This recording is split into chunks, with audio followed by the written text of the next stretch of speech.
Hey, Hey, back on the stage. And we are gonna have people in the station already in 10. yeah, Now co-host, okay. I guess these people are now probably wondering, you 10 or 11 people, why is there not someone taller with more hair here? And I guess stay tuned for 1 minute to find out. Yes.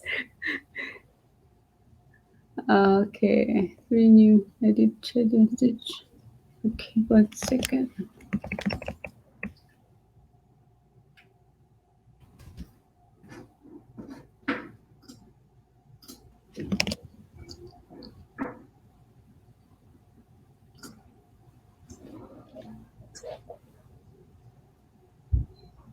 So at least for me, I have it as 5:30 Eastern. Okay. So now we have two student volunteers on the chat. And Great. we have 16 people. I think people are kind of coming in. So let's say, um, yeah, 17. So, but um, maybe just start. Hi, everyone. I am Seokyung Ryu, the General Chair of ICFP 2021. And you are wondering why me and Mike Hicks are here and without Benjamin Pierce.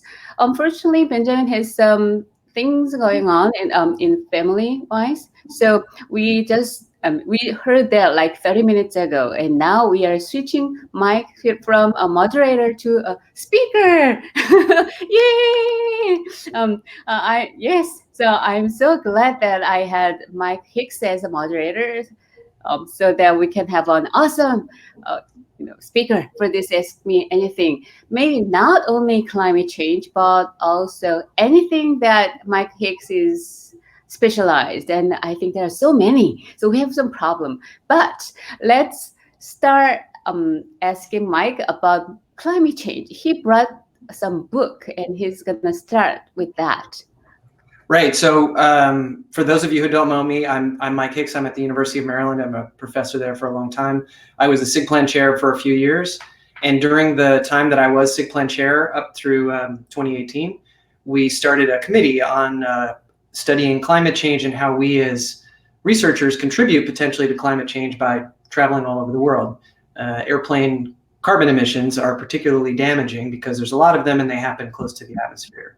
So Benjamin was a member of that committee, and in fact, he was the chair of it, and he took it to great heights. We ended up writing a Communications of the ACM article with some ideas that maybe we could follow. There's now a carbon offset program at ACM that came about because of the work from that committee. And eventually Benjamin decided to leave the SIG Plan Executive Committee to disentangle himself from conflicts of interest so he could contribute to the Clouder online platform, because virtual conferences, though they were forced on us this year because of COVID, are a potential remedy for carbon emissions due to travel. So we were kind of forced to experiment with these things that on our committee we were just postulating that we could use, but no one would want. But now we've all experienced it, and I think, at least for me, it's a lot better than I had expected. So Soo-kyung was just referring to a book. If you haven't read it, I would highly recommend this book by Bill Gates, How to Avoid a Climate Disaster. It's a very Bill Gates engineering take on the climate problem, because it doesn't just look at things from a myopic perspective. You might think, oh, I'm in Europe, I'm in America, I'm in the East, and I live in a city, and things that are kind of apparent to you are the things that you think about for climate change. So maybe electric cars and solar panels or something like that. But it turns out, the way this book shows, this is actually a small fraction of the overall emissions problem. For example, making concrete requires incredibly high temperatures, which we only know how to make by burning fossil fuels. And it turns out that things like food production, building, stuff that nobody is talking about, in street conversations, are a big part of the problem. So it's a really great book for seeing the whole picture and seeing that doing more than just cutting back, we have to really innovate and think differently about the way we do many of the things we do now. I thought it was really eye-opening. Great. So Bill Gates is, a software engineer, or I mean, in computer science community. So do you think that as a researcher in computer science, do you think that there's anything that we can do for the problem right now? So there's one thing that we were proposing for SIG Plan was to encourage the purchase of carbon offsets to offset the travel to a SIG Plan conference. But of course, you could purchase carbon offsets anyway. I certainly do, just as a charitable donation sort of thing. And this is a way of investing in efforts that say preserve green cover, preserve rainforest, put caps, methane caps on waste dumps, things like this. I think these are good projects and you can support them that way. And there are also ways that you can look at innovation. So for example, reducing power consumption, power aware computing.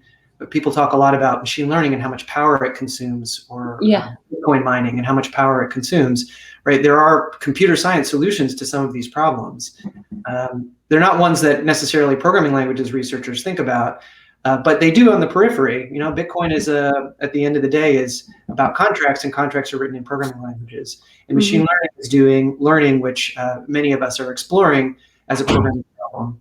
So I think there are certainly things that computer scientists can think about, even from a technical perspective. Right. So in terms of this climate change, we'd better avoid any travel. But do you like online conferences compared to offline conferences? So I like that, for this event, I was sitting upstairs working on something, and I came down here to my office, and here I'm talking to you far, far away and talking to the folks in this session. I think that's really exciting. But I think it's also a problem because it's too easy to disengage. It's too easy to, just like it was difficult to be home during the pandemic, and it's nice to have a separation from work versus home life. I think it's the same with conferences. Being able to put aside all of your work so that you can focus on the conference is useful, and the meaningful interactions that you have are maybe easier when they're in person. But at the same time, if nothing versus online conferences, I'll definitely take online conferences. They're a lot better than I thought they would be. Oh, I see. That's good. We have one question from the audience. Let me show the question on stage. So, Mike, could you read the question and answer? Sure. Is there a study on whether virtual conferences have made the situation regarding climate change better? Not that I know of. I'm trying to think of how you would do such a study. So first of all, you would need to get statistics on, you would have to estimate how much CO2e was emitted for travel, for example, in a normal year, and how much less was emitted otherwise due to virtual conferences. So probably what you could do, I'm sure this has happened, is you could look for studies about overall emissions and then emissions by sector during the pandemic, right? And you could see, well, how much has air travel overall gone down? And then you could estimate what fraction of air travel is due to conferences, for example. I imagine you could figure that out. And then from that, you could probably estimate the benefit of virtual conferences. I think, unfortunately, the problem is that in terms of overall footprint, how much CO2 is emitted from all activities, travel is very small right now. It's like 2%. So even if we, as a small fraction of a small fraction, reduced our emissions to zero, we're not making such a dent on the global footprint. I think the reason that we as a committee decided to proceed with recommending offsets or reducing the number of trips and so on is we're looking ahead to a future in which we are moderating travel. That is, if the developing world becomes more developed, more people will want to travel. More people, as equity happens across the globe. And I think we just need to prepare for a future in which maybe we don't travel as much as we rich folks, relatively speaking, have up until now. If you look only now in terms of the benefits that we're having, I think they're not so great compared to the benefits of the habits we're developing for the overall fix of the problem. Yes, thank you. I think it's kind of a related question. Sure. So the surprising thing let me see if I can look in the book here. The surprising thing about food production is that basically animal waste flatulence from cows turn out to be a huge source of emissions for greenhouse gas. Let's see here. It's something like a good 25% of emissions relate to food production, and especially relate to food production involving animals. So one thing you can do as an individual, again, lots and lots of individuals would have to do it, but one thing that I understand that you can do is, first of all, you can eat less red meat, but you could actually just eat less meat overall. If everyone were to become a vegan, then this would push down emissions due to food production quite a bit. I think the problem is that in many developing countries, and he says this very well in the book, getting, for example, a cow is something that's awesome for somebody that's in Central Africa who's just barely, one disaster will wipe out all of their crops, and they're just living right on the edge of starvation, essentially. If they could save enough money, the last thing that they would want to do would be to invest it in something other than a way to give them more food security. And having animals, livestock, is actually a great way to do that. So unfortunately, what we want to do is we need to solve the problem of improving the developed world while at the same time reducing carbon emissions, which is going to be, challenging. Mm-hmm. If I can find the quote, I'll quote to you, but you can ask me the next question while I look. Right. Actually, I have the book in Korean, and I haven't read it yet, but I think I need to read it this weekend after ICFP. Okay, next question. Do you think online-only conferences are here to stay in a post-pandemic world, assuming there will be such? That's a good question. I think that, so here's some facts on the ground. So one of the things that I did when I was SIGPlan chair, and then afterwards when I was past chair, you might not know this, but in SIGPlan, when you become chair, not only are you committing for 3 years of being in charge, as it were, you commit for being 3 years of helping the person who's in charge, guy or girl or whomever, afterwards for 3 years. So I just finished my past chair role.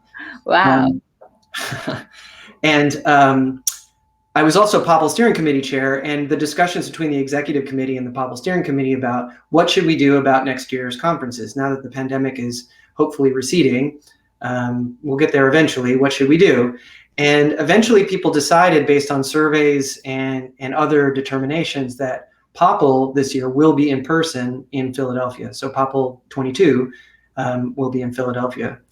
And this came from, the desire of people to want to get back together, that they were experiencing Zoom fatigue, and that this was difficult. So I think the question is, we were going to want to have in-person events. What is the balance? Will we have some online events and some in-person events?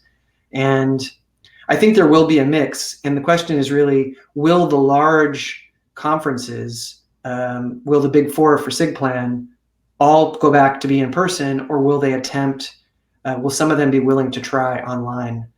And I would say I'm kind of skeptical that they'll do online. I think what's more likely to happen is that smaller events that are aiming to get more participation will be willing to go online because they'll know that people are willing to do it.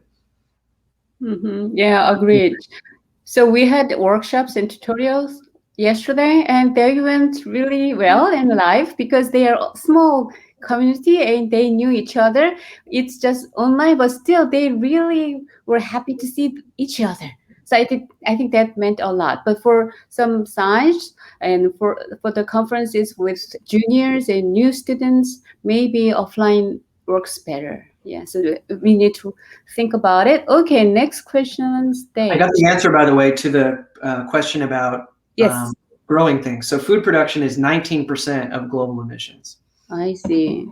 Wow. So the next question, if only 2% of carbon is from travel, even if the number of travelers increases by 2 or 3 times, how much should we expect the percentage to change? And how much of the travel percentage is due to conferences specifically? Do you know? Unfortunately, I don't have good answers to those questions. One thing I can add is that whether an airplane is full or empty, it emits the same, well, not exactly the same, but roughly the same amount of carbon. The weight of people will add a little bit to the fuel cost, but not so much. And so per capita estimates for flights assume, a 3/4 full flight or something like that. So it is possible that even if the number of travelers goes up, the number of airplanes flying does not change, and so then the carbon emissions don't change very much. That's your question about 2x or 3x. And then in terms of conference travel being a big part of it, I don't know. I'm not sure what the percentage of conferences are specifically. And there's a lot of conferences that are not, computer science conferences too. Right. Interesting question. In public discourse, climate change seems like a really controversial issue. How much of the challenge of climate change is actually a consequence of misinformation, disinformation, and these things? What do you think? Well, I guess my take on it is that, that when you come to a topic and you go to learn something about it, there are some topics where you're completely open-minded about it. So the first thing or the comments that somebody makes to you, you're prepared to just, listen to them, judge them objectively, and take them in. For other topics, you have an idea about them, you have a preference. You may not even know what your preference is. And that kind of biases you to a certain set of beliefs that you're willing to have. I think with climate change, the challenge is that when we say our way of life is causing this massive change that's going to create a big harm in the future, that's not something anybody wants to hear. Nobody wants to hear that we, driving cars and flying airplanes and building things and producing food and all of the things that civilization has built up are going to potentially be the undoing of civilization in the future. Nobody wants to hear that. And so they are going to look for ways to grab facts that say, well, what about this? What about this? They don't want to believe it. So I think it makes a challenging conversation to have, and it makes people more susceptible to misinformation and disinformation. So I think like anything, we have to be patient, and we have to find a way to talk to people who understandably really don't want to. I mean, if you read this book, the Bill Gates book is a fantastic book, and he does a very good job of trying to be optimistic. But when you read this book, you will be like, wow, we have a huge task in front of us. This is something humanity has not ever remotely accomplished before, and we have 20 years to pull it off. It's a little disheartening. And so you can understand why people would just like to prefer there's no problem at all. I see. Yes, you are kind of a salesperson of the book. Okay, Yaoli added that, on the other hand, online conferences can also be good for junior researchers on some aspects because it's easier and cheaper for them to be there now. Yes, and we heard good things about people who have some issues with,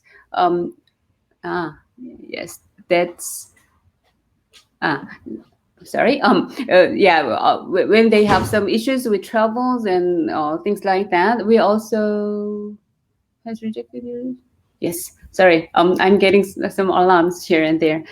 Right. And also yesterday we had some captioning, and at PLMW, one participant had some issue with hearing, and they were really happy to get captioning services. So online services can help people with some issues. I think that we are really lucky to resolve that. And now next question on stage.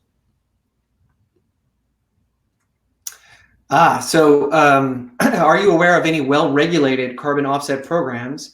I'd like to offset my carbon use, but I'm never sure my money is going to the right place. That's a great question. So if you go to the Climate Committee page at sigplan.org, there are links to reports that our committee wrote.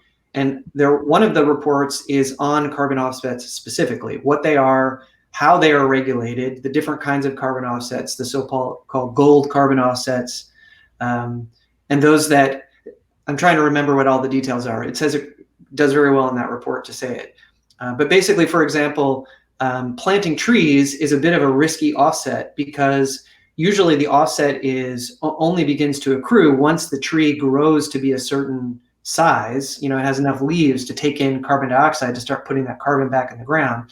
And it needs to be around and doing it for a long period of time to basically pay off a certain amount of carbon that might be advertised in the offset.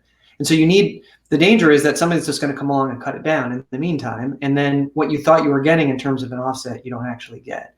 Whereas things like methane caps, that you can put on landfills, those are things that have an immediate benefit, that's a measurable benefit, and it's something that you can easily, drive by and look. Is the methane cap there? Is it functioning? It's more regulatable. So the different offset projects are rated, and then you can make sure that when you buy offsets, you buy them according to a rating that you're comfortable with. Mm-hmm. So what we recommended for a SIG plan was a company called Cool Effect that had the sort of highest quality offsets, and Cool Effect is used by universities, by big companies that care about this sort of thing. They're just the one that I happen to remember. I think there was another one as well. They're the one that I tend to donate to. Mm-hmm. University of Maryland, where I am, we have a Green Campus initiative that we've been doing for 12 years, and we've been partnering with Cool Effect all that time. So I've been donating to them. Oh, very good. Good question and clear answer. Hey, we have Ellen. Here's Ellen's question. To reduce long-distance travel, does it make sense for SIG Plan to have conferences primarily based on geolocation rather than subdiscipline? That is a very good question. So the answer is we don't know. In the paper that we wrote for communications of the ACM, if you're curious about it, it's only a 2-page paper. If you go to my webpage and look at my publications, look for carbon or something, you'll find it. And we did a chart where we looked at we estimated the carbon footprint of a conference for like the last 5 years of SIG Plan conferences. And we figured that it turned out that where you hold the conference largely determines who attends. For example, when the conferences were held in India or in Tokyo, that drew a very different audience than when they were held in Paris or in Philadelphia. And so the number of people willing to travel, or the local community that maybe just doesn't fly but takes a train, can be very different.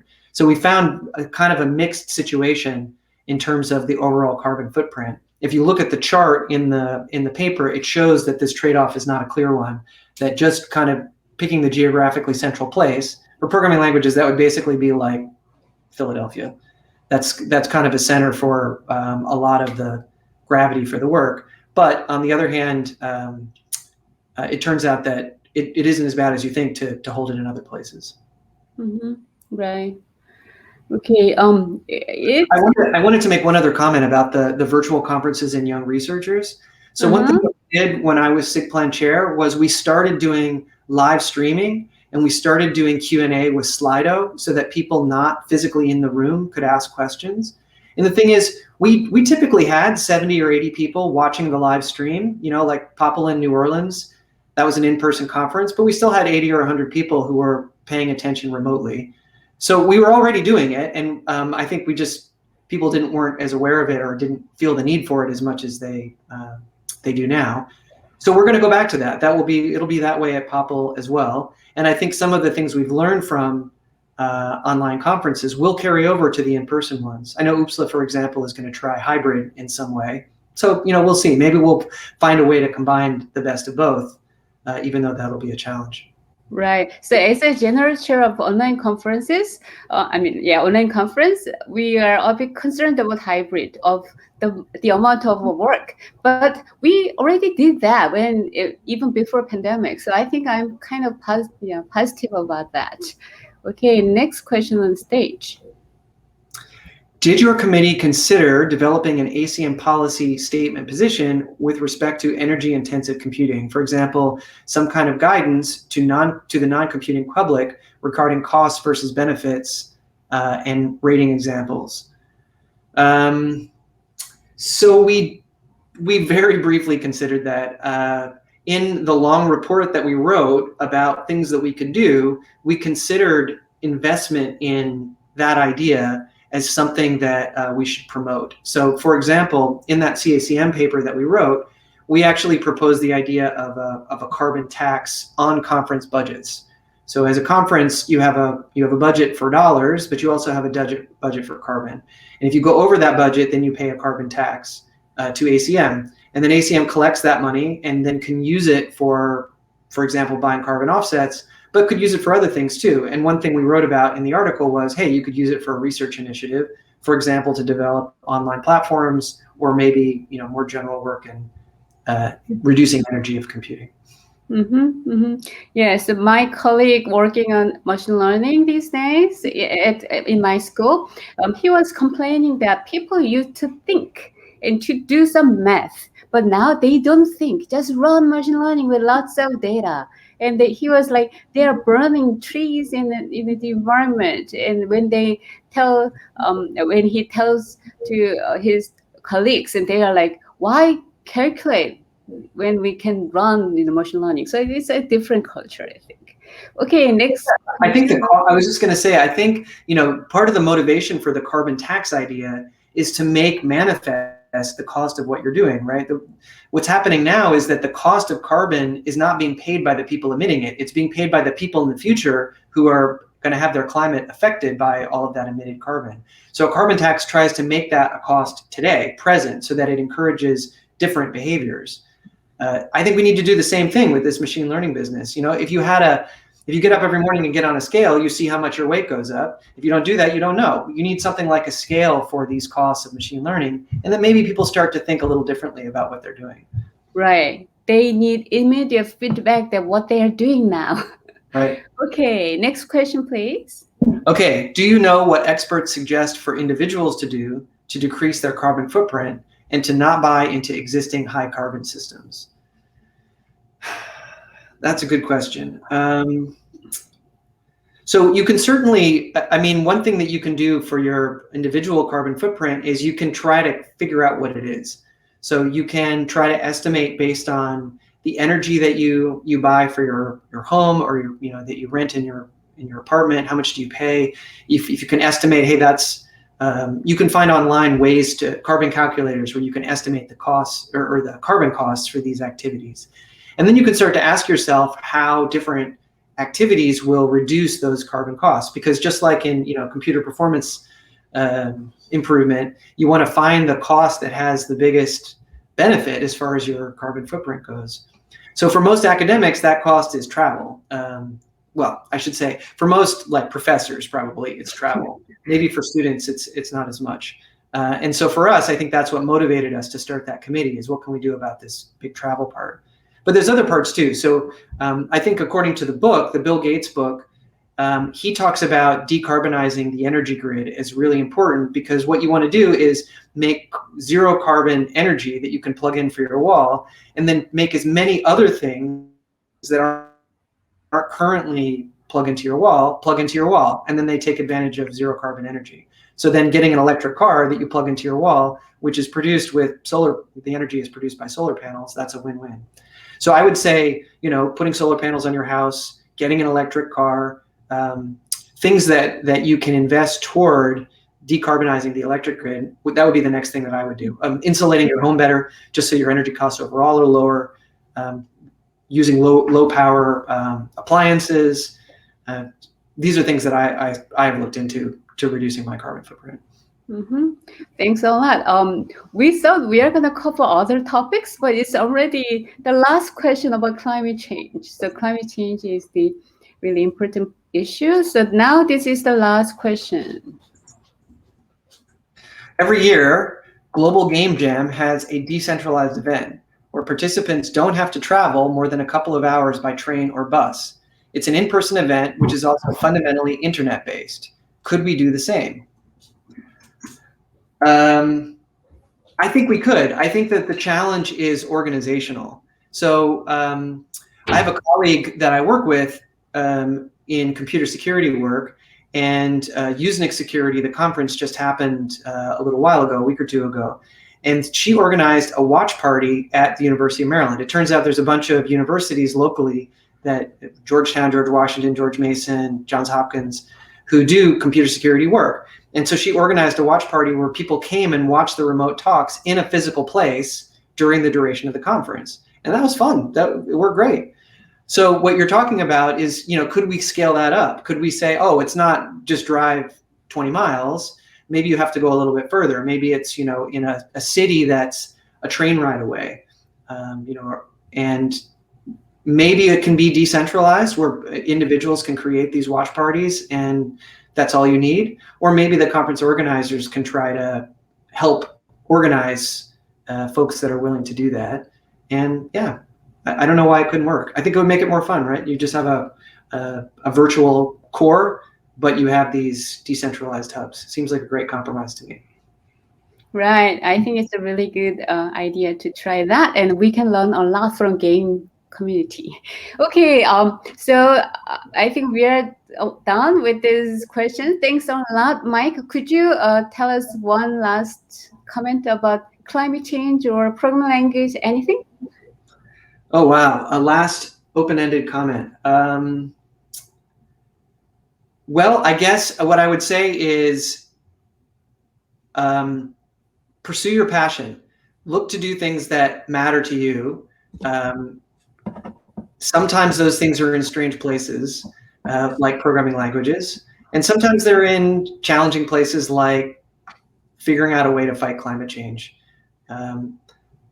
Don't be afraid to try new things and to reach out and try to make a difference. Awesome. I love that. Thank you, Mike, and thank you, everyone, to make this AMA session really awesome. Have a great day.